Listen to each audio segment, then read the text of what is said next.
What's going on, guys? This is Chris Weidman. I appreciate you guys checking out my channel and the latest episode of my podcast, Won't Back Down. I have a great show planned for today, but before we begin, I want to tell you about my show's presenting sponsor, BioXcellerator. BioXcellerator is the world leader in stem cell therapy and regenerative medical research. Through the use of their powerful golden stem cells, they help patients heal from joint and orthopedic injuries, autoimmune disorders, spine and disc damage, and neurological trauma. I went down to Medellin, Colombia, and I got my stem cells, and honestly, I feel great. My leg is improving every single day, and it takes about 6 months to get full effect from the stem cells, and I'm really excited to see what happens in the future. Thanks again to BioXcellerator for helping sponsor this show and create my show, Won't Back Down, which is also available on Spotify or wherever you get your podcasts. So wait, how was the fights? How was the Jake Paul environment and Woodley fight? Yeah, no, it was really cool. And, I've been to some boxing events before, and sometimes the undercard is lacking a little bit. But this was pretty exciting, and it was good to see. Honestly, this fight was a lot more exciting than the first one. There was a lot more action the whole way through. There's a little bit of controversy with either an elbow or a headbutt that opened up a big gash. And then, of course, the ending, Jake... he landed a bomb, and so it was, the crowd was going pretty nuts. And then you had some drama in the crowd as well too, with Jorge Masvidal there, Nate Diaz, and then I think the Island Boys at one point got into a fight too. So it was, you had drama on all ends. It was pretty funny and entertaining. That is awesome. I know, bro. What do you make of the Tyron Woodley versus Jake Paul fights? You get a guy who never really was a boxer, never really a combat athlete, and then he's in there beating a 5-time world champion. What do you attribute that to? I think what a lot of people don't know is the Paul brothers have grown up athletes as well too. They're either Division I or Division II wrestlers, in Cleveland, and so part of it is the fact that they're coming into the sport, but they've taken the time to treat it properly, especially in Jake's case. He's really been training hard for a few years now, and he sets himself up with the right team. So, there was a TikTok event not too long ago. I didn't actually get a chance to watch it, but from what I heard, it just, you can tell when people are actually preparing for a fight properly or not.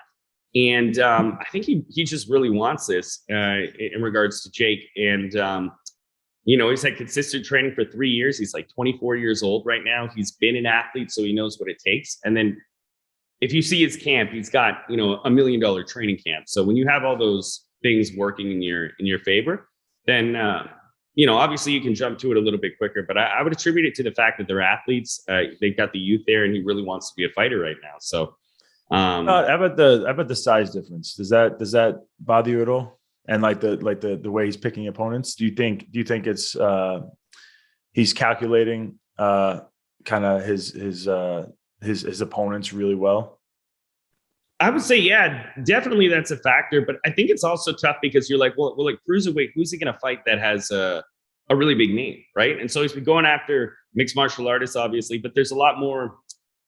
You've got to create some sort of drama, and of course he's a bigger guy because you got Tyron fighting at 190. I'm not sure what Jake looks like. He probably walks around at like 210, 215. Yeah, I would say he's like a middleweight, like a guy around my size, or maybe even like 205 to 185 as far as after cutting weight.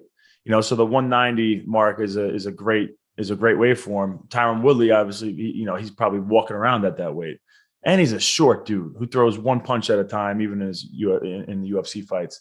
I think, like, I would love to see him. First of all, I would love to fight him. I think he's all right, but I don't think a guy around his own size, he has any chance with. When I watch his boxing, even the first 4 rounds, I did think Tyron was winning. I thought it was terribly boring. I think it was like one punch clinch, but at least they were kind of going after each other.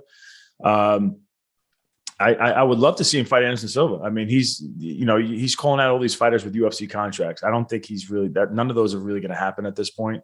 The UFC would have to get behind it, almost like a Conor McGregor and Floyd Mayweather type match. But unless you're drawing in, almost $500 million like the Mayweather and Conor McGregor fights were doing, the UFC is not doing that. because they want to split it. They would split it. But if it's not that type of money, they're not doing it. So wasting our time even talking about Diaz, Masvidal, and whoever, Usman, just a waste of time talking about it. But that's how he's amping himself up, making himself sound like he'll fight anybody. But he's calling out all smaller guys on him. Anderson Silva is not in contract. He's a professional boxer. He's been looking great. He just beat a world champion in his last fight, a former world champion. That's a former world champion boxer. And they're right around the same weight, same size. Like, why aren't we hearing him call Anderson Silva out? I would love to see that. Excuse me. Yeah. I definitely agree. Anderson is going to be an awesome fight if they were to fight. But again, part of it is the draws. And you're right with Jorge. I'm not sure how many fights he has left on his contract. And I know Usman, as a champion, that's just not going to happen. Nate only has one fight left on his contract. And so, there's a little more potential there, obviously. But, you're right. He's not dumb about the way he's doing it. He's calling out these other fighters. But, there's no real, like, even yourself, you're a bigger name than any of the cruiserweight boxers that I can think of that would possibly challenge there. And that's part of the game, too. If they got 500,000 buys with Woodley, who's a pretty big name for mixed martial arts, he's obviously trying to beat it from there. And I just can't think, again, of UFC fighters. UFC fighters at middleweight have a bigger name than a lot of the boxers right now at cruiserweight. That's just a reality. So that's got to play a factor into it. And if I was him, I'd be doing the same thing too, because looking at it in terms of my size, right? Like, that's the one advantage he has, even when he's calling Canelo. Canelo's the greatest boxer in the world, undoubtedly right now, right? And even him, you're like, well, if there's an eventual fight there, Canelo's significantly smaller than him. But yeah, I think it's a few factors. I really don't think, even with Fury's definitely at least the same size as him and walks around. He's a big guy, but he doesn't look good to me, man. He does not look good to me at all. He is not, like, people, like, he's got the name because of Tyson Fury. Tyson Fury, I think, is an unbelievable boxer. One of the greatest of all time, I think, at this point. But Tommy Fury is, like, very amateurish when I'm watching him fight. Like, he is not very good. I would take Jake Paul in that fight. I bet he's calling out Conor McGregor. That's like me calling out Conor McGregor. This guy has fought 145, 155. I know he's fought 170, got swole for it. But at the end of the day, that's who he's calling out, these small dudes. It's like, and then people get behind it, and people aren't even talking about the size differences. No. And of course the smaller guys, and they're all tough, like all the fighter, even the 170 pounders he's calling out in the UFC, and Conor McGregor, they're all gonna be ready to fight him, and they all have a chance of beating him, but they're giving up a big advantage. They have a big disadvantage when it comes to size, and I can't stand watching this guy just beat up on these smaller guys thinking he's the man. No, I understand. And the funny part is that I think Logan has been built to fight Anderson before. They were talking about it, and it looks like he may or may not fight Tyson now. And I find that funny too, because you got two crossing. You don't want to know. I think it's funny how there's a route, like, Jake Paul has to win his fights. That's another thing too, right? Whereas Logan, he's actually been a big draw, and it's like, even just to survive against Floyd, where people were like, oh, that's crazy. And to be honest, I wasn't a big fan of that fight at all, because Logan was so much bigger than Floyd that the discrepancy in skill is really masked there. Like, obviously, if you were looking at just points, then Floyd definitely won. But you got a man who's like almost twice the size of you, going against, the arguably one of the greatest, again, of all time, but he's in his 40s now, and he's, 140, 150 pounds. I don't like to see stuff like that either, but I went to the event. So I say that, yet I still went there, right? And then complain about it after. I know, it's a spectacle. It's fun to watch. Yeah, I'm with you. I'm cringing even the fact that we've been talking about them for so long, but I'm still interested. I tuned in, I watched, I'm down to see what happens. I can't believe Tyron Woodley got knocked out like that. That was crazy. He faked the body, and just came super hard with that right hand. And that's really, I think that was the way he was going to win that fight. So props to him for making it happen. And damn, Tyron Woodley's going to have to live with that. I seem like they're just comparing him to Ben Askren now, and he's not going to get another chance. Like, that's it. I don't know who he's going to fight that would give him the draw and excitement that he would need to, like, elevate him back to where he would feel, like people would gather behind him and think that he's legit again. I think his legacy has definitely been tarnished, which sucks to say. It does. Can we let's move off the fights. Let's go into Rob. Tell me your credentials. You're a super successful businessman with real estate. Can you just tell everybody, kind of your credentials, and we'll start with that. Yeah, sure, absolutely. So, I've been involved in business and in real estate for about 9-10 years now. So, the gist of what we do now is we purchase, refurbish homes. So we go to areas that are under the cost of build, and communities that need, a lot of help in refurbishing properties, like not going to roads where it's, ghettos or anything like that. We have kind of a really different economy in Canada than we do in the States, but there are a lot of areas that have been flat for a long period of time where, the properties haven't been upkept well, or they don't have, really good landlords or property owners helping take care of the properties and the tenants. So we go to areas like that. We find about 5 to 10 properties a week, and we purchase them, then we renovate them, and then we hold them for long-term rentals. So right now, pretty much everything we own is in Ontario, Canada, and we have about 500 properties right now. And in short, that's the majority of what I focus on. I also have a prepared meal company as well too. We have a landscaping company, and then of course the podcast Inside Fighting as well too. So that's in a nutshell what I do on a day-to-day basis. It's crazy that in 10 years you built a company that now owns over 500 properties. How did was that like, did you have high goals like that for yourself when you got into real estate? Like, I'm taking this game over. Like, how did you pull that off? Yeah, it's funny you said that, because that is kind of the approach I've always had in, I grew up in the entertainment business, and even when I was doing that in acting, I'm like, okay, I want to be extremely successful. I want to do very well. But then when I lost the focus on that, like I know you had known, but just to summarize on that end, like I'd made, 7 figures growing up as a teen actor. And then by 21, I was bankrupt because I'd spent all. What movies were you in? Yeah, this story is great, by the way. This is one of the big reasons I wanted to bring you on, because you do have a super inspirational story. I appreciate that. But can you dive in a little detail on your acting career and like how old you were and stuff? Yeah, so I started around 11. Actually, one of the first things I did was a small part in a movie called Superstar when I was 11 with Molly Shannon and Will Ferrell. Yeah. So I was the opening scene there, and I would go on to be Molly Shannon's eventual love interest when I was growing up. But I played Harlan Williams as a kid in that one. But then from there, I went on to do about 20 movies, 10, 15 different shows. I've worked with like I said, Woody Harrelson, Julianne Moore, Molly Shannon, the Olsen twins in a movie called Switching Goals, Harry Hamlin, Lisa Rinna, Wayne Gretzky, Drake, like just everybody in that generation from like 11 to 17, 18. I was even on Veronica Mars briefly when I moved out to California at about 18 years old. So I had a really good experience about, meeting so many great people and seeing what they do. And, a saying, I think I might be stealing this one from Rogan, but is, familiarity breeds confidence. It can also breed contempt, but if you allow it to breed confidence, you can, just be more confident in day-to-day life. So I'd taken that approach because I understood at a young age when meeting these, great people that like, hey, everybody is a normal, human. So, if you want to, if you dare to dream, if you want to do things, there's really no limitations to what you can do. And so, although I had that, kind of competitiveness in acting, I really liked sports growing up. So I played AAA rep baseball, then kind of fell back while I was acting. I played, basketball, Team Ontario, rugby.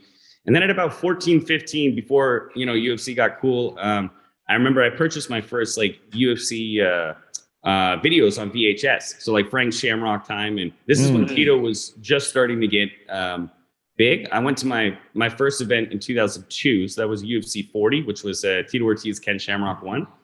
Wow. And from there, like I'd already been training for like a year, like 14 years old, I started training mixed martial arts, which at the time was like, people weren't really doing that. George. How old are you? Right now I'm 34. So 34, I was okay. Yeah, that is 20 years ago. Yeah. Wow. Yeah. Mm-hmm. And in Way Canada, before I started training. Yeah. Well, yeah. You did a little better, but my mom used to have to drive me to like Woodbridge, which is a town like an hour away, just to get jujitsu training in, because at the time there was no gyms that were like, hey, we're mixed martial arts. You go, to this gym for one or try to box at another one. So Mainly I was doing a lot of submission grappling, but no, I'd always, there was a period of time I wanted to be a fighter too. And that mentality, I think, carries over to everything. Like in the business world, I'd always had big goals, but I started with one small home and I was like, well, how do I figure this out? And the great Lorenzo Fertitta said, success is not here to here, it's here to here to here to here, and then up from there. And so I've always known that, business is about problem solving. And every time, if you're shooting for big goals, if you walk into a room, like the lights are not all going to be on. You're going to walk into a dim room, and it's your responsibility from there to problem solve your way to get the rest of the lights on. And when you do that, if you want to grow the next step, you're going to be walking into another room that's dimly lit again. So if you have that approach to business and know, hey, the confidence behind it, I get the confidence from reading, listening to audiobooks 2-3 hours a day. Like I might have fun and be going out and doing stuff, but I'm religious when it comes to learning about business or history or anything, because it doesn't have to be, I don't wake up and read books on real estate, to be honest. Real estate's something I chose because it's a large market in Canada and I saw a huge need for it because we have a lack of inventory there.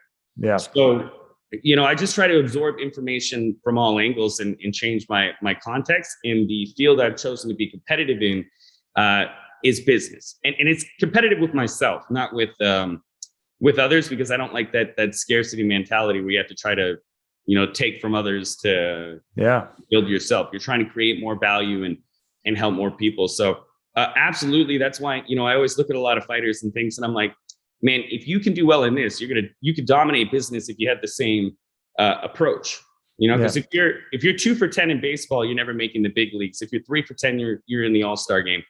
And in business, you can fail as many times. I feel like I've found every single way to fail in order to get some momentum and go, to where I am. It takes a lifetime of work to become an overnight success, as they say. And having that approach in my head is like, no, I think I'm the best at this. Whether it's true or not, always remains to be seen. But that's the same with a champion. You have to believe it before you're there. So, it's one of the reasons I like, because I feel like mixed martial arts is the toughest sport. You know what I mean? And for a number of reasons. And so, it's just one of the reasons I really appreciate talented athletes and entertainers for that regard, because I know how hard it was to get there and to remain successful. But, the same thing applies. If you want to get good at something, if you want to get good at batting, you go to the batting cages every day. You want to get good at business, you should probably start reading and practicing business every day. And that's how I feel about it. It's funny you say, like, one thing that really sticks out to me that was great is it's a competition with yourself, trying to become the best version of yourself. I'm guessing that's why you're constantly reading these books and trying to become a better person, gain more knowledge, so you bring more value. And it's the same thing with fighting. Some people think, they look at fighters and they're like, they're so competitive and they're trying to beat this other person. Really, the goal has always been, for me and almost everybody I know, it's to be the best version of yourself. It's not about dominating that person in the cage. It's about being the best version of yourself. And if you did everything right, and if you happen to be better than that guy, you are going to beat him. It's not about like, me versus him. It's really the biggest battle is always you versus yourself. Yeah, 100%. I can, and that's just a prime example, right? You're always battling against yourself, and no matter what it is, and you're always going to have problems. This is why, another thing people don't understand, like, you can wake up in the morning, if you have to go to your car, you got to find your keys and get in there. Well, that's generally a pretty easy problem to solve. But you're still solving the problem, right? And people try to, when they live in their comfort zone too much, I find that, little things obviously become bigger problems than they really should. Whereas if you're really trying to strive to have these harder problems and bigger goals, then the little stuff doesn't get to you as much. And, you got to learn to enjoy problem solving. Like, whether it's in sports, you're recovering from injuries or breaking down how you're supposed to fight this fighter or what techniques you're going to improve on. You're just problem solving all day, right? You just have a positive approach to your problem solving. Yeah. And I think what happens is a lot of people, they don't want to put themselves in that situation where they have to solve a problem, because there's a chance that you don't solve the problem and then you feel like a failure. But I think what you're saying is that you failed so many times because you're putting yourself in those situations. And when you do fail, it's not like you fail and then it's over. It's you learning from that. And you constantly put yourself in those uncomfortable situations where there's a chance of failure, and you just keep growing as a person, and you feel there's nothing better than doing something that makes you feel uncomfortable, whether it doesn't work out for you or not. You know that you just put yourself in a situation that you didn't want to really do. Like, it's easier to stay in your comfort zone, and I think a good example is like giving public speeches, and I think it's uncomfortable for almost anybody. And I don't think it gets easier over time, the more you do it. But when you first start doing that, when I first started, getting in front of people and speaking, it was nerve wracking, and I would want to not do it. I would make up any excuse I could think of to not have to do it. And then but just like anything, if you feel like you don't want to do something, you should probably do it, because it's going to help you grow and, just make you a better person and more confident. Yeah. And that's like working out too, right? You don't necessarily want to go into the workout, but you never feel bad after you finish the workout. Right. So yeah, of course, with public speaking, there's practice to that as well too. Right. But like you said, you went a few times. If you notice problems, like, I'll do this differently next time. I remember last time we were talking, you were like, first thing I noticed when I was interviewing is how hard it is to not cut people off. And I was like, yeah. And you weren't doing that at all. And now you're not either. But when I first started interviewing, that's the same thing I noticed. And I was like, oh, why do I sound so weird? And why am I cutting everybody off? And then I had to watch an aerial interview, and I'm like, what does he do? He just he stares in and locks in, and maybe he's processing his next question. I'm not sure, but it was something that you see. There's a talent and there's a skill to that as well too, right? Oh, 100%, 100%. My first interview, and Troy's my producer was the best, but oh my gosh, the amount of times I said yeah as the guy was talking, because I felt like that's what I do in normal conversations, to kind of give them positive reinforcement as they're talking. I'm like, yeah. And I was like, yo, I can't even listen to this podcast. This is terrible. And then over time, you learn to just keep your damn mouth shut. Just shut your damn mouth when someone else is talking. It's funny what you do in a normal conversation doesn't go as well when it's being recorded. So yeah, no, I noticed the exact same thing and have to catch myself still, right? Yeah, exactly. Hey, so you're a kid actor. You're doing great. Can you go into that? I think you make $1 million or something like that, and then you had some ups and downs. Yeah, so I had made 7 figures, and in my head, I thought I was going to be a star my whole life, and the problem was I started losing focus around 15. I got into other things and just wasn't really into it anymore. So my momentum carried me a few years, but I started really hating acting, and this happens to athletes a lot too, whether they're on even sometimes when they're at a high or they're at a low, that they start falling out of love with the sport. Mm-hmm. I remember at one time I wouldn't watch anything but comedies, like while acting. I was just like, I hate it, because I guess I've been doing it so long that I liked it because of the money. I remember being interviewed for a couple magazines of being like, oh, I do this for the money. And if you're saying that at like 16, it's probably not going to end well for you there, right? So you got to tell them how much it's your passion and you love acting, and that's how that's your creative energy expressed. Yeah, I'm the same way. When I would go to like auditions and stuff, and they would try to ask me like, why I want to be involved in acting, and and I know they wanted me to tell them how much how much I love acting and being able to express myself this way. I'm like, I kind of just want to make some money, and I'm not very good at this. I'm not like super into it, but if I can make extra money acting, okay, I'll do it. But you can't say that. And that's the problem, over time you're going against people who are putting in that work. So they might not have had the momentum, so it could carry you through. I'm like, well, I've been acting. I've done more days on set than anybody here. But over time that'll catch up to you, even if somebody started after you. And that's one of the things that also helped me notice that there's a lot about the energy that you put out there as well too.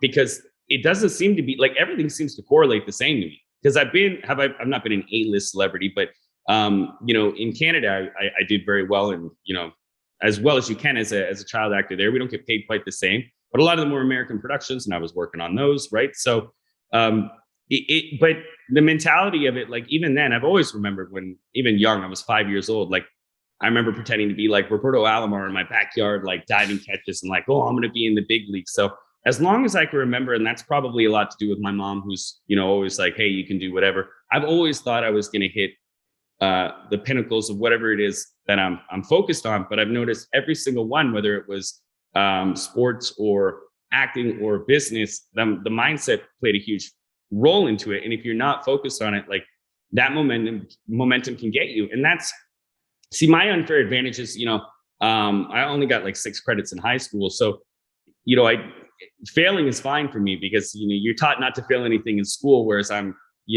had to fail to figure things out. And, also, what was the other thing there?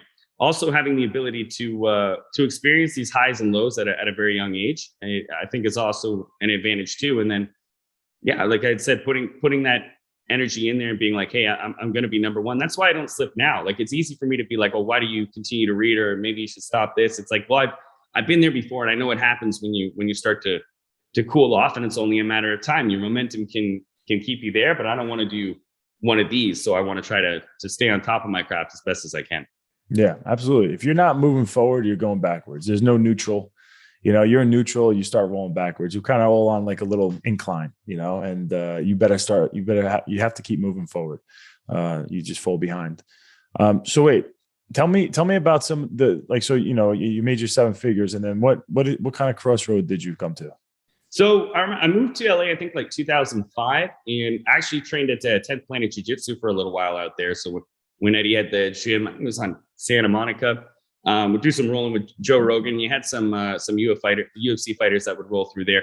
But I was actually super into training, mixed martial arts, and then partying as well too. Like nothing crazy, but just going out, because the LA scene and the promoters, encourage you to go out there. So just having fun in general, like 17 to 19. But I wasn't really getting any roles. And unlike in Canada, where I would always be off book and I was always prepared, like I would go to my auditions in LA, hadn't even gone over my lines, and just, I remember one of them, I was actually, high for the interview. I'd smoked before going in because I forgot I had an interview for X-Men at the time, actually. And so that was kind of a moment where I knew too. I was like, man, if I'm that unfocused that I can't remember like that I have an audition and then I'm, smoking weed like right before the audition is, I knew deep down that, was not on the right path there. But yeah. I moved back to Canada about 1920 just to, figure out what I was doing. I got a couple roles there, but it just didn't click. And eventually, I ran out of money and I got a tax bill when I was 21 for excess contributions to my RRSPs. And I was very financially uneducated at the time. I actually didn't wind up owing it because I'd already blown through my RRSPs. But when I was a minor, the union was over contributing because I was making so much that there was a tax bill for excess contributions dating back years before. For whatever reason, I'd never gotten it. And although I didn't know it, that was actually my trigger to file for bankruptcy because I didn't know what else to do and I didn't have good guidance around me. So it was actually for a relatively small amount. But from there, I went to start serving tables and bartending and stuff, which actually, was a big deal for me and a huge hit to my ego, I guess, or pride, because growing up, I was like the TV star at school. Rob's never here, and when he is, he's just like hanging out. And so people would see me in, and it was embarrassing, obviously, because I'm making this money, driving Audis, supposed to be on TV, and now I'm serving tables. And I remember, like, at times I'd just try to go, oh, I'm trying to buy, a home and do these things. But, it got kind of awkward. But it was the best thing that happened to me, because when you're able to humble yourself like that, I remember just before going to work at the restaurants for, a few years, my buddy had this flooring company. And I was like, hey, let me do the marketing. And so I got these flyers put together from a buddy, and I was too embarrassed to go hand out flyers door to door. So I'd actually go at nighttime. Until one time, this, dad came out and was like, the hell are you doing dropping off flyers at 10:30 at night? And I'm like, oh, I'm sorry. He's like, get out of here. Yeah. and at that point I was like, again, embarrassed to even like have somebody come out and see me do that. But, 3 years later, when I had started up the landscaping company and bought my first property, that was all gone. That had all been removed. And I trained myself to love handing out door hangers. And what I do is I would listen to an audiobook and I would go, okay, 2-3 hours a day, I'm going to put door hangers on every single door. I don't care. I'm going to learn while I'm doing it with the audiobooks. I'm going to get my 10,000, 20,000 steps in from walking as well too. And I'm going to increase my business. And I was religious, but long after the point where, we had other people flying and stuff like that. I would do that because I would feel good going out. I'm like, I'm learning, increasing my business and getting the steps in. Right. So it was kind of a trifecta, and it was just shifting my mind to like not care about what other people think or worry about that stuff, because ultimately nobody really cares. And I was doing these things that,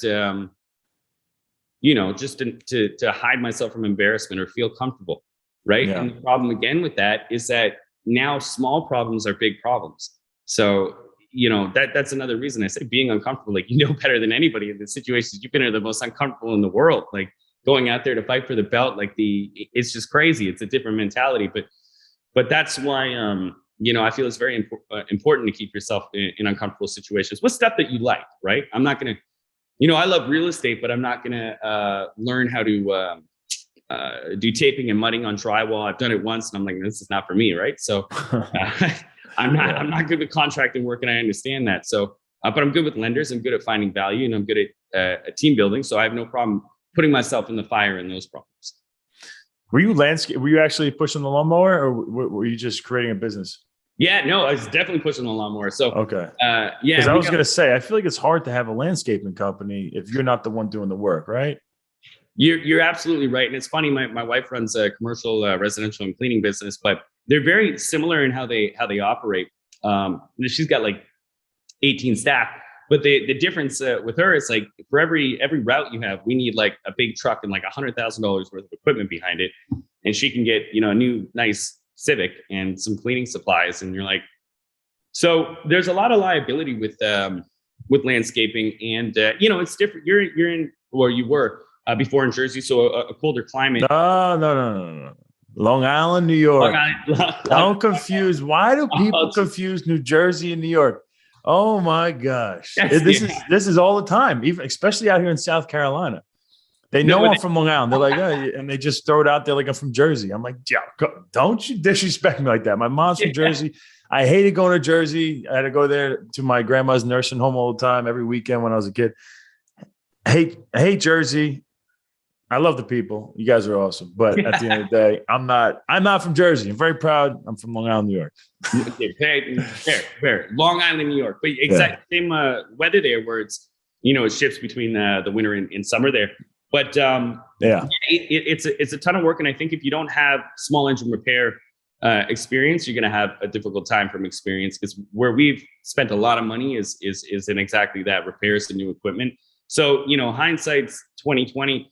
It's an easy barrier of entry to get in if you just want a lawnmower and start pushing that. But when you start to expand, it's not.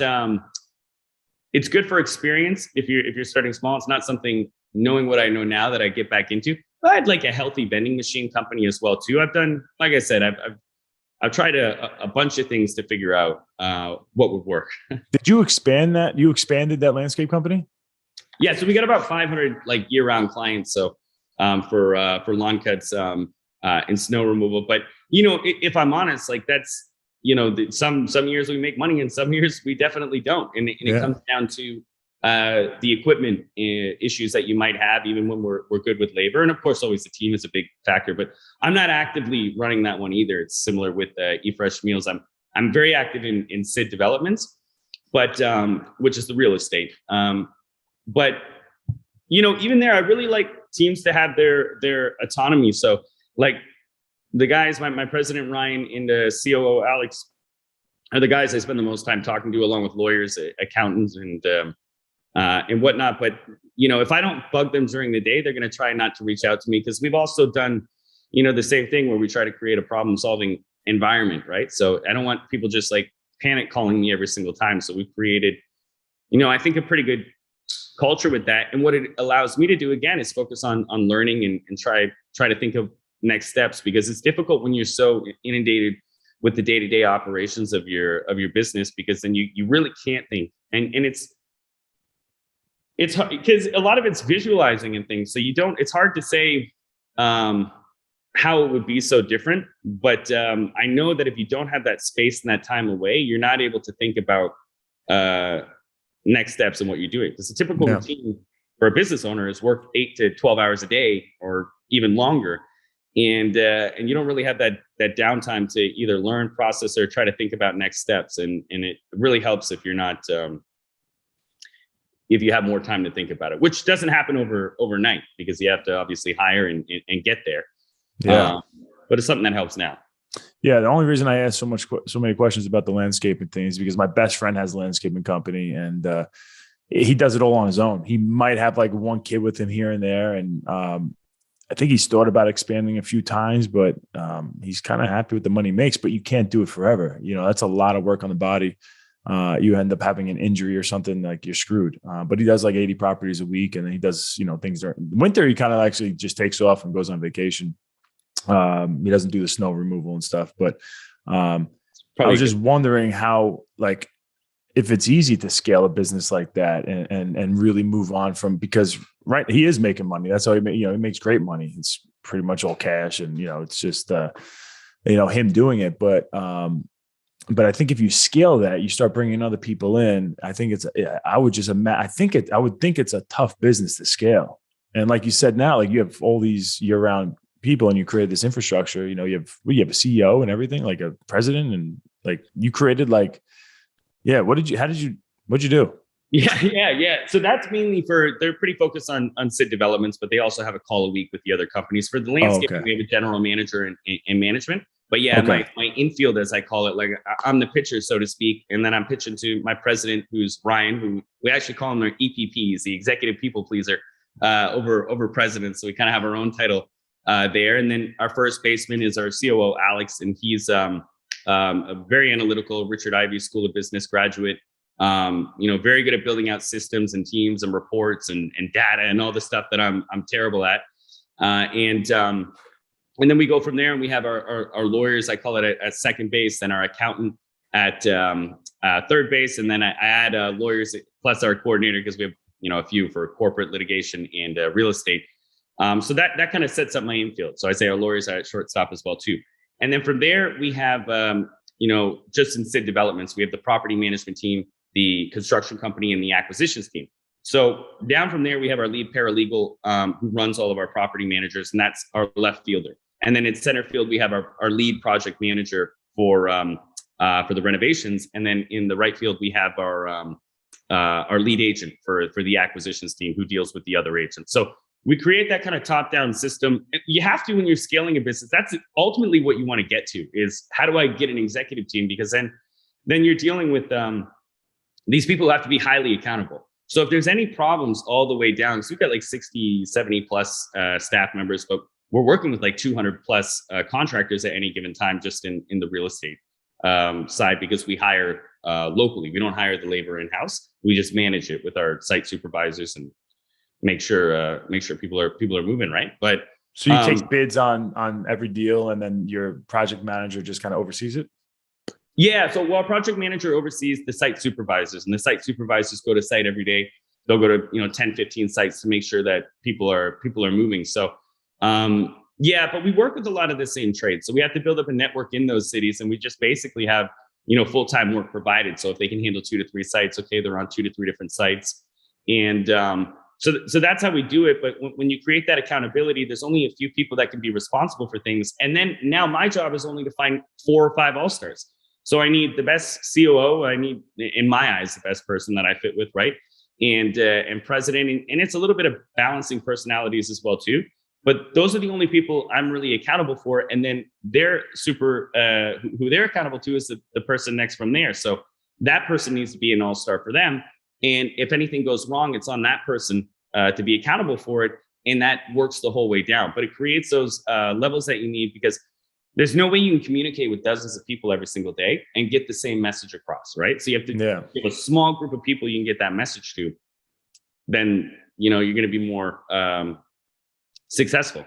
But, of course, it takes time to get there. That's just the ultimate goal. I've understood that before I could afford it, or just reading books like, The Real Tycoons, or biographies of Richard Branson, or everybody's got different approaches, but you're like, okay, I kind of see where this goes. And you're like, well, how are people able to order? I guarantee you, like, Lorenzo, when he's running, there's only so many people. I mean, I know Dana was his right-hand man right there, right? And that's where a lot of his communication would go through.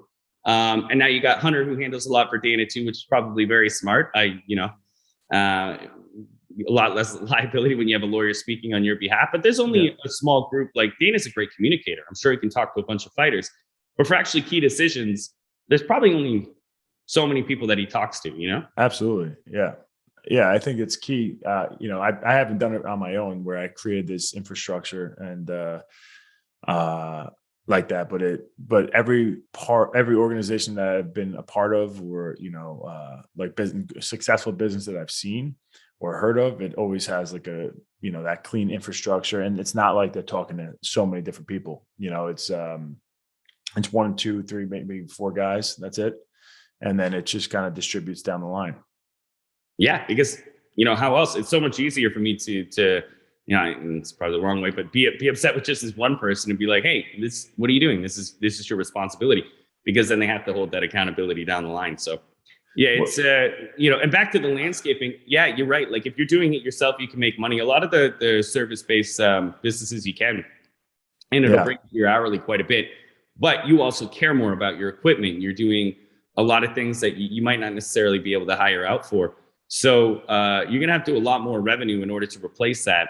And a lot of times, like in landscaping, I'm not sure if it's always worth it in that regard. And if you start doing commercial, then you're open to liability on that side for slip and falls, which people love to sue for. So it's, landscaping is definitely a good industry to learn what you're doing, but it's definitely a tough industry too. It definitely is. Yeah.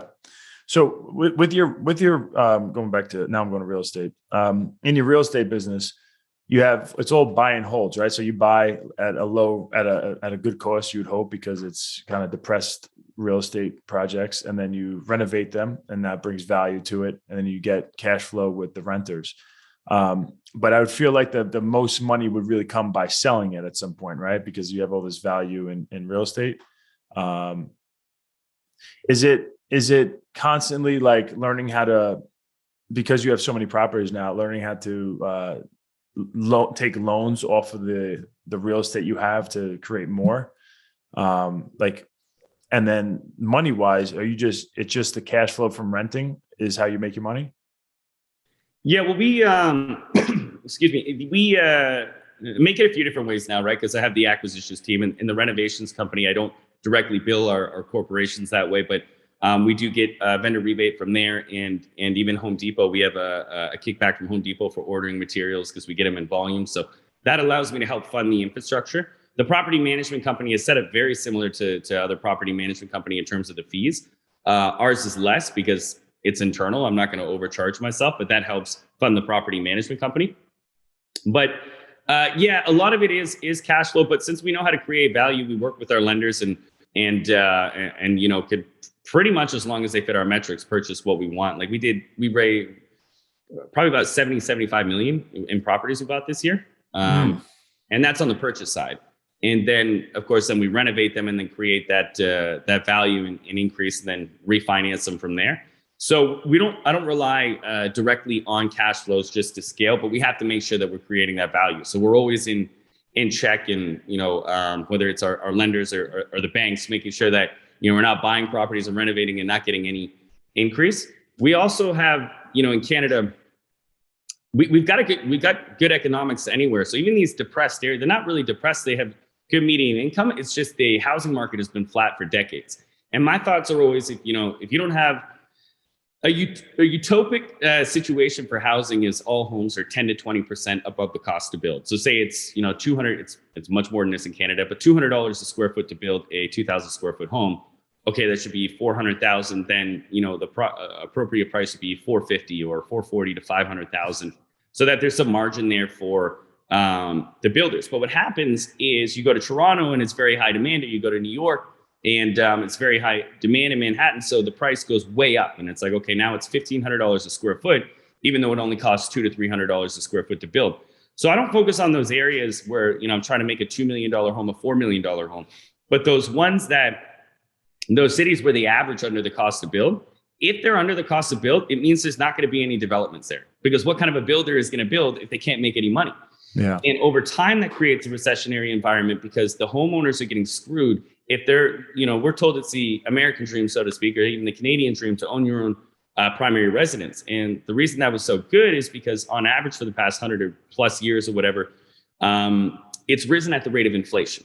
And now with leverage, say a home's rising 3 to 5% a year, but you only put 20% down. Well, okay, your returns are actually 4 or 5 times that because you're moving with inflation. But if it's been flat or it goes down, you're paying property taxes, you're paying insurance, your actual cost of living is more than it is to rent. So you're losing money, and you would have been better putting money in the stock market. So now all these people who bought homes in these cities are getting screwed. And there's no way to really get out of that unless there's some kind of economic stimulant. And again, in Ontario, like some of these areas, like there's strong median incomes. It's not a big 6 figures, but the median income in those areas are, 60, 70, 80, 90,000. And you could go a good hack in the States for lower scale. I have some thoughts for larger scale and working with the local municipalities, because in some of the impoverished areas, the city owns a lot of the land because people haven't paid their property taxes. And they're more than willing, if you go there, to like give you land and do stuff. And if you're creative, subsidies that you can do. But from a new investor perspective in the States, I've always been like, the best thing to do is go, what are the cheapest states in the United States in terms of homes? So you Google that. Okay, you get a list of the 4. You go, okay, what is the highest income cities in those states? And you'll have places that I can't think off the top of my head, but homes that are under 200 or around 200,000 that are brand new, but the median income's over 100,000 a year. And you're like, okay, well, those are pretty strong factors. And for newer investors, I think those are things that they can look at, because also with strong incomes typically means, these are other factors in there, but you're going to have a low vacancy in the city as well too. So there's hacks like that. In Canada, like I said, we have inventory problems regardless. We're bringing in over 400,000 a year. We only build 200,000 units. And I know that unless we go to these other areas and build them up, we're not gonna get our inventory up. Like we have a larger land mass than United States, but we're only 35 million people. We got 10% of the population. Most precious resources in the world, second to Saudi Arabia, if you're including oil in there. But we need way more people in Canada, and our total vacancy across the country is under 4%. So, and that doesn't. It's just too cold. You just need global warming to really kick up, and then everyone's going to move to Canada. It'll be good.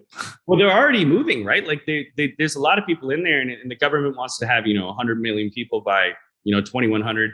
And so it's going there. It's definitely a different market than the United States for real estate. But with us, like I said, we got to go to these areas and bring new developers online. And I'm not a built from scratch developer. We've done some like that. But I mean, like, go to these areas and kind of fluff them up so they can get to a price that makes sense, so that new developers who have never been around can come online to increase our inventory.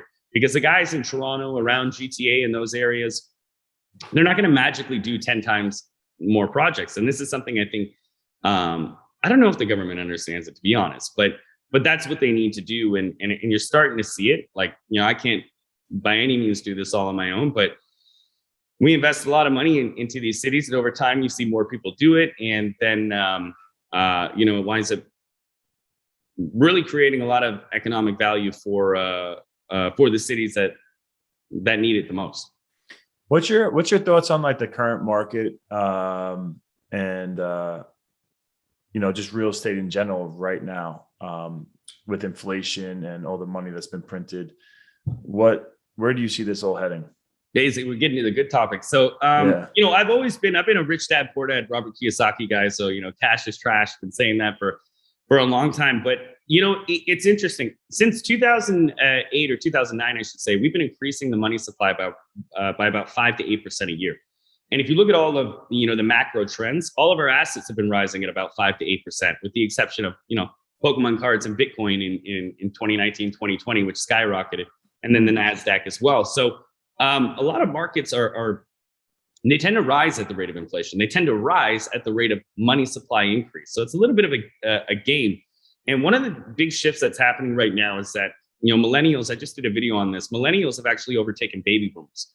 So that's 1981 to 1996, I think, officially on the books. But they're the largest demographic in the United States now. And that's huge for a number of reasons, because it was the baby boomers for such an extended period of time. And wherever the baby boomers go, those markets are going to increase. So in the late 80s, early 90s, they're all buying Corvettes, and bonds and whatnot. And we can get into the issue with bonds as well too. But everything that they were doing, which was a very saving heavy environment, like invest for the long-term future because nobody was retired back then, is kind of being flipped on its head. So what was traditionally a safe haven asset, which are like bonds and securities and whatnot, is now the opposite. And that's just because the economy, like, it's like a living organism, right? And if you have all this money stuffed away with the baby boomers, which they do right now, they have a tremendous amount of wealth that's locked up in bonds and things that don't create immediate value. It's difficult. You're kind of starving the economy. And now what you're seeing is that the younger generation, in terms of equities and real estate, they can't catch up to the older generations. There's no way. They're like, you bought a home in the 50s for $1,500. Like, what am I supposed to do now? No. In the equities markets, although I still think both are going to do good. I think there's going to be a compression of cap rates. So I think real estate is going to continue to rise, whether that be through, smaller investors purchasing or the search for yield for hedge funds and whatnot. But I think that the rules of money are definitely changing. And in these new markets that are being created, whether it's crypto, NFTs is very early, so I won't really get into that too much. But the younger generations need to find a way to get that capital, and they will, because it's got to transfer down. I mean, bonds are 0%. The government buys $90 billion worth of bonds a month, because if they don't, the whole thing's going to crash. So it's a little trick right now that they have to do, and money changes all the time. And we had Bretton Woods in the early 1900s, and we changed the gold standard, and then Nixon took us off the gold standard. And this happens over and over through history. But what governments have to do to keep the society on the up and up is increase the quality of life. And that's what they're focused on. And I think right now we're trying to transition into a system where it's like, okay, we know that the fiat game, and especially the younger generations, is kind of a joke. Like, it works, but it's not really backed by anything. And the only way we're keeping it floating right now is by printing absurd amounts of money. And I don't think there's going to be any way to stop that. I have some theories that, maybe educationally we could teach people, like, hey, you don't hold, cash, you got to invest it. But you have to change the way that, people invest, because, saving, the way risky assets have now become safe assets, and safe assets have now become risky because you're losing out to inflation. So, stagnant capital is very tough on the economy. We can't afford to pay out the pensions for retirees that, we thought we might be able to.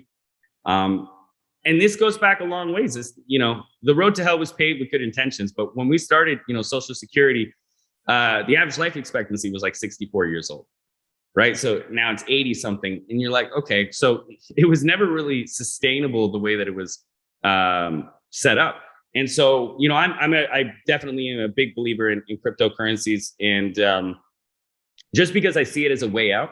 So for, generations, really, the largest countries in the world have controlled the assets of the world by loaning money to other nations, and we'll say with good intentions, but for control of resources. So they lend them the money, but they don't have the infrastructure or knowledge to build out these facilities or oil rigs or mining, anything. Mm-hmm. So they take the first world's money to loan it to them, then they give it back to them to build up the infrastructure. And in theory, it's supposed to help out their economy, but we've obviously seen that it doesn't in many ways. And the largest countries, in particular America, can print their way out of a situation to lower their debt. Whereas other countries that they try to do the same are going to create hyperinflation because they're not creating enough productivity with their dollars, so it immediately devalues. And because of that, you're never having an equal economy. You can't have, the first world nation is always going to be in favor. And so when you see countries, El Salvador or whatnot, I don't know how it's going to play out, but they've got a young president. He's like 40 years old, right? And he's all into Bitcoin and cryptocurrencies. If you look at the millennials in general, they're into them. They much prefer cryptocurrencies to gold. And I think gold's looks cool too. I'm not against gold at all, but market adoption is everything that you look for. These meme coins, or when AMC stock and that went up, you got to see where the herd is going and where the adoption is going. And if everybody's buying cryptocurrencies, mainly Bitcoin, say the top ones, Ethereum, things like that. I mean, it's very likely that those are going to do well in the future, especially if the millennials want it. They're going to control the voting. They're going to control where revenue goes, and those are the markets that are really going to do well. So you go, what do millennials like? I mean, they love, clean, energy efficient things like green energy. I know the mining sector is going to have a huge overhaul over the next 10, 15 years to become a much, cleaner image. And, it's 11 o'clock. Sorry. A much cleaner image so that, they can attract more investment capital, because the clean companies like Tesla and things like that, they don't care what the valuation is. They just want to run with it. It's like a conscious capitalism approach to the 21st century. So I think that the mining sector, which is very undervalued right now, commodity metal mining, is going to explode because nickel demand, we're producing, probably like 1/10 the nickel we're going to need over the next 10 to 15 years. And that's an industry that's been so underdeveloped for so long. It costs billions of dollars to build new mines. You have Elon Musk being like, trying to encourage every nickel producer in the world to up what they're doing, because these batteries take a lot of, lithium, nickel, copper, all of these commodity metals are going to be massive demand for renewables and electric vehicles in the future. So that industry is going to do well. It's very undervalued right now. The mining industry in commodity metals is probably the most undervalued in terms of equities. Like, you're getting a price for earnings of like 3 to 4, as opposed to like 60 to 100 to 1 in a lot of. Are you going to start a mining company? Start mining some nickel? Well, so Northern Ontario is huge on that already. I do like, invest in, on the equities market in some commodity metals. Like Vale's a big one. They've got almost a 20% dividend right now, and they're one of the largest mining companies in the world. And they're big in Northern Ontario as well too. Vale, all right. Yeah, Vale, Canada Nickel, which is going to be one of the largest producers of nickel over the next few years. But they're able to bring it out of the ground in an energy efficient way. So like zero emissions they produce. So that's one. The other one, renewables, we know is going to do well because that's going to continue to receive funding. The government is paying into renewables. So whether it's ETF or trying to find the right companies that do it, renewables are going to be big in the future. Another huge market that is massive that is going to get that adoption is going to be space. Space is, basically limitless to what it can be. And right now you have private companies like SpaceX and Blue Origin and Virgin Galactic, which is public but doesn't make any money. Those are the pioneers of that industry. It's like the car market, Ford, back in the early 1900s. And what they're doing is they're creating, they're trying to commercialize it, and they're going to. I know you can already sign up to go up to space, but that's something that the government is heavily funding. That is a tiny industry right now. There are ETFs available, like UFO is one. I know ARK Investments, which is a big group out there that has some ETFs there to get exposure there.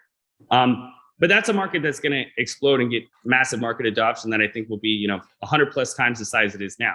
And I say that because, to go back to cryptocurrencies, we have now over 100 or 200 million users. It was 40 million, before that. It was 20 million before that, 5 million before that. And market adoption is happening at such a fast rate in so many different industries that, that's the thing that you should really pay attention to. If crypto goes down, you go, okay, what are the adoption rates? What are the active wallets on here? Because that's really the trend that's changing. And it's only a matter of time, before it catches on more and more. And I know that as soon as the banks, who have been working frivolously or, feverishly to regulate cryptocurrencies, as soon as they're allowed to hold them on the balance sheet, it's going to be a game changer as well too. So just to add that in, say we have a $2.5 trillion market cap in cryptocurrencies, and now the bank can hold those assets on their book, and then they can then loan out against that, right? Due to fractional reserve banking, so then they could do 10 times as much as that. Well, now we got another $25 trillion worth of value coming into the economy just by them holding those assets on their books, right? So I think crypto is going to do well because the millennials like it. I think space is going to do well because the millennials like it. I think the metaverse is which is just a merging of digital and physical, is going to do well because, again, the millennials are embracing it as well too. And these are the things that I try to look for. I think just follow the kids, and that's where we go. Yeah. You ever see the movie Ready Player One? Mm-hmm. Yeah. I mean, do you see, as a real estate guy, that's all physical stuff here on this planet in real life, but if we really do believe in the metaverse and people are going to get addicted to this, there's no pain, there's no anxiety. You're stuck into this world where you get to be anything you want to be. Does that take away value from real estate in the real world if everyone's going to be buying real estate in the metaverse world? Yeah, and it's such a good question because I have thought about that. I'm like, well, if it's so advanced, like I have Oculus Rift and it's cool. I've done the boxing on there, and it's, you know, how close it is. You're like, wow. I remember when Google Glass came out years ago, I was like, everything is based on convenience. So even back then, I was like, it's inevitable that we're going to have something that's going to make it very easy for us to be in touch with the internet or see things or ads or whatever it may be. When I put my glasses on or the Oculus Rift, I'm like, why don't I just go into a grocery store now with these glasses and grab things off the shelf and then it gets delivered to me? I definitely think that's the direction we're gonna move into, because everything in life winds up being around convenience. So, sorry, what was the question?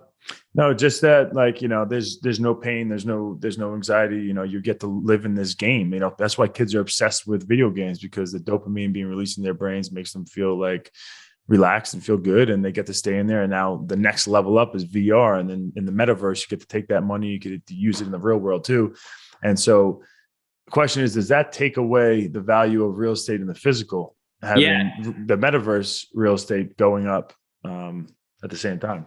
It honestly could. The problem is that, you know, the governments are also very aware that the real estate market is very important to the economy in general. So they'd have to find a way to offset it without causing massive ruin. They don't want another 2008. You know, they don't want the bond market to collapse, right? So and there's about $400 trillion worth of wealth in real estate, which is insane. Like if you're comparing that to the crypto market or even stock markets globally are just over 100 trillion, right? So it's a massive market that it could honestly be affected, but it's such a tough thing to.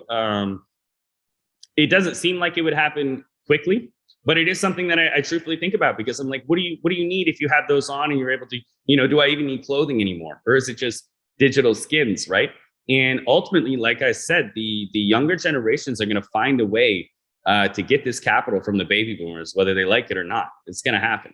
And in how that goes is, you know, yet to be determined. I think there's a big shift right now with governments trying to figure that out, and how do we make a smooth transition from our current system to making sure there's ample supply for everyone, because we do have the wealth to do that in a lot of ways. It's just not distributed properly. Yeah. This is, I gotta get going. I gotta go to a mountain house. This will be my last question. I apologize, but no, so this is all good. Yeah. So do you think a crash is inevitable at this point with the money that's been printed? One of the things I talked about with David Green, you know, he's the host of the Bigger Pockets podcast, real estate. I know you know him. Is that you know, inflation is a big deal right now. If you have a house that you bought for $500 and now it's looking like it's $700, now you think you have an extra $200,000. But I think real estate is just a very clean barometer on inflation right now. And if you're spending as if you have this extra $200,000, it could be a dangerous play. What's your thoughts on that? Yeah, I mean, the governments are going to do anything they can to try to avoid the crash. That's, you know, that's a big thing. And I think that the ability right now to transition to a new monetary system in whatever capacity, I mean, you know, people go one world order or one currency. Well, look, there's going to need to be something because, you know, you can't just continue to print indefinitely and turn a blind eye. So I know that they're going to do everything they can to avoid a crash. I think it's such a delicate game of cards to do that at this point that I can see them trying to get a way out and trying to learn. Of course, anything happens and people are like, oh, well, we have recessions all the time. But, you know, there is no real recession I can see that wouldn't be really large at this point. And I feel like I said, there's some tricks that they could do, whether it's, you know, getting cryptocurrencies onto the balance sheets and you know, maybe slowly phasing out the way the currency system currently works that could avoid a crash. This is what I would like to see, obviously. Because if you do the same thing over and over again, inevitably you're going to crash. But right now, the savings rates of everybody is still, through the roof. And you go to Vegas, for the fights you've seen, it's still crazy. It's popping off, and Canada has higher savings rates than they've ever had. The United States does. And a lot of it is what you said, because of inflation. If your asset's gone up and now you're spending like that asset has gone up. So the question is, I don't know. I think that there's a way to avoid it. I don't know if the powers that be are in tune with it enough. Like, China's run by Goldman Sachs, really. Yeah. The United States is run not by Goldman Sachs. And so it's just a little bit different how it runs. So truthfully, I can't answer it, but like in my own head, I'm like, okay, how do you avoid that? And I see things that they could do to avoid like a big recession or a depression. I think it's going to be tough to stop. I don't think the same thing's going to happen in real estate. Even the States, it's too liberal on lending. People seem to have more money, and even if they're buying the homes, a lot of them are cash offers. And the way it's switched over, you can argue that both ways. I've seen very smart people think we're going to have a huge real estate recession. And then you've had Grant Cardone saying that, hey, I think we're going to have a compression of cap rates. I think they're going to go up, and it's just going to be fewer owners. And, I can see both scenarios playing out. That's why I like long-term rentals, because it's like, hey, if it goes up and down, I'm not too concerned. It's, more about the cash flow. So my answer to that is I hope that we can avoid it. But, recessions and crashes always happen. I just think it would be kind of a big one. And if you look, they learned from 2008 to 2009, although people, go, it was bad. It was a big recession. From 2009 through 2019, we had the biggest bull market in the history of the world. And now with all this printing, it's different. It doesn't go as far, and we have a huge spending deficit. But again, I kind of feel like they're, government's pulling out to try and build something new. Whether they get there or not in time is a different story. But I could see ways that we could avoid something like that.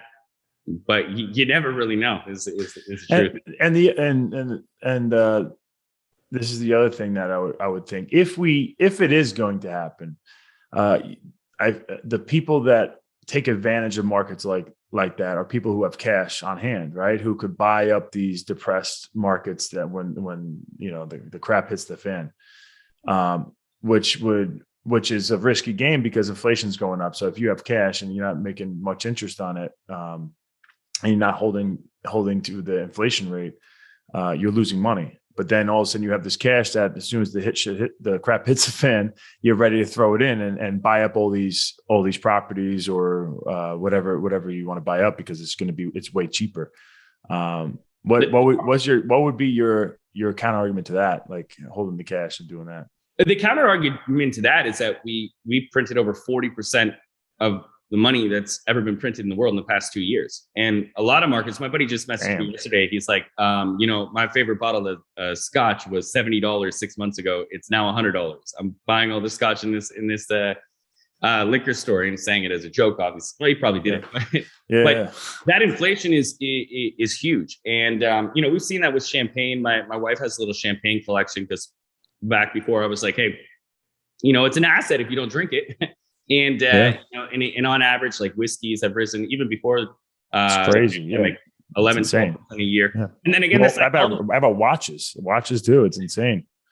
The aftermarket, Airbnb is a lot of things. And those are new markets, right? So like the cards industry, it's like, and I think that's where network adoption gets crazy, because if you have, say the cards, like Pokemon cards, all that has a user base of like 1 million, and they're not printing any more of them.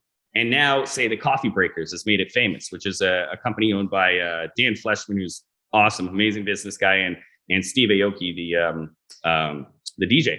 Yep. And they've crushed this. They love it, and I feel like they've added a ton of notoriety to trading cards, everything. That's where like Logan Paul has gotten his cards. But now, if you bring that to the masses, you had 1 million people in the market, and now you've got 10 million people in the market over the same inventory, and that creates exponential gains. So you're seeing these new things come up like that, where the younger generations have this HODL mentality around different stocks or assets or trading cards.